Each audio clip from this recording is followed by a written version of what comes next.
Paradossi e dichiarazioni contraddittorie costellano il mercato del lavoro in provincia di Belluno, che negli ultimi anni sta subendo una delle peggiori crisi di sempre. L'ultima in ordine di tempo è quella comunicata dalla proprietà svedese della Diab di Longarone, in procinto di erogare con una mano un premio di produzione, con l'altra la lettera di licenziamento.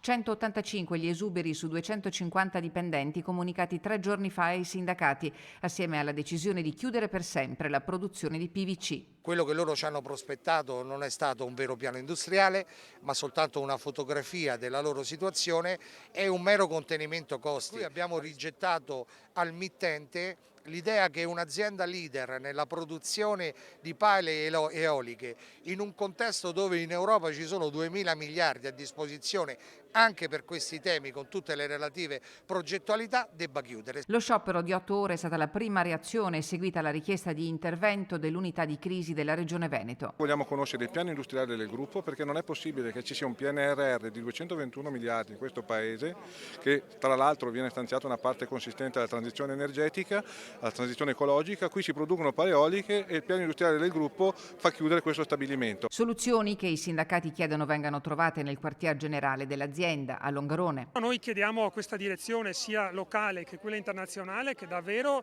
si mettano a ragionare in prospettive di rilancio di questo stabilimento, anche trovando nuove soluzioni. Una crisi impossibile da sostenere, dichiara il presidente della provincia Padrin, consapevole che non si può più andare avanti a tamponare crisi industriali. Tutto questo mentre si assiste a una battuta d'arresto della vendita di ACC e alla proroga di un'altra settimana dell'avvertenza Ideal Standard, al cui tavolo oggi è arrivata la proposta alternativa alla cordata guidata dalla Delfin di Leonardo Del Vecchio, quella della Geromina di San Stino di Livenza, che in queste settimane pare abbia trovato un solido finanziatore. Se ne riparlerà il prossimo 25 marzo.